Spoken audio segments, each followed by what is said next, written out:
fake lang, magsabi lang ako ng isang kasinungalingan na hindi totoo na madebunk ng mga tao, tapos ang power na yun. Wala na ang credibility. 90%, at least 90% totoo.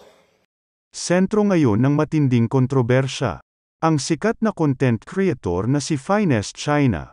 Matapos siyang maging laman ng mga patutsyada ng social media personality na si Sian Gaza.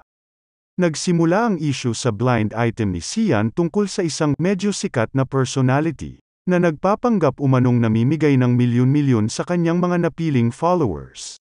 Pero ang totoo binabayaran niya ang mga ito ng 5,000 pesos para magpanggap na nakatanggap sila ng 1 milyon mula sa kanya.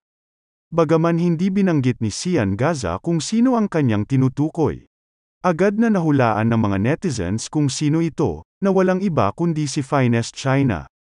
Kinumpirma rin ito ni Sian nang mag-post siya ng ilang vlogs ni Finest China. Kabilang rito ang vlog ni Finest China kung saan nag-luxury car shopping ito. Sa nasabing vlog, sinabi ni Finest China na bumili siya ng isang jeep na nagkakahalaga ng humigit kumulang 25 hanggang 30 milyon piso.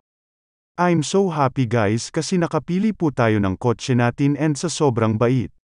Sobrang lakas ko po dito, overnight po nila yung kotseng napili natin. And 25 to 30 million and up po ito. Kaya kuya, please sabihin mong luxury na to para hindi naman ako mapahiya sayo. So kung gusto nyo po makita full video and full shopping natin ng mga cars, panoorin nyo po yung YouTube channel ko, pupost ko po dun yung full video. Para makita nyo po yung lahat ng cars na pinasukan natin.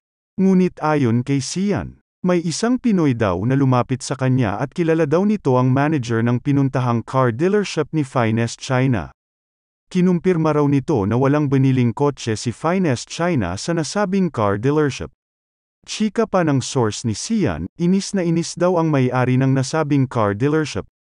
Dahil nagve-video raw si Finest China pero sa huli hindi naman daw bumili. Ani pa ni Sian, may isang Pinoy na lumapit sa akin. And said na kilala daw niya yung manager ng car dealership.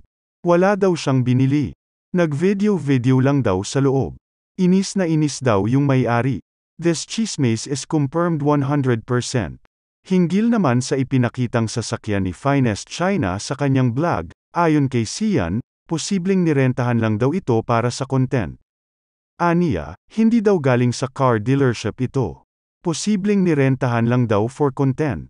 Dagdag pa niya, by saying posibleng nirentahan, that is not confirmed. Possibility only. Hindi daw galing sa car dealership ito. That is 100% confirmed.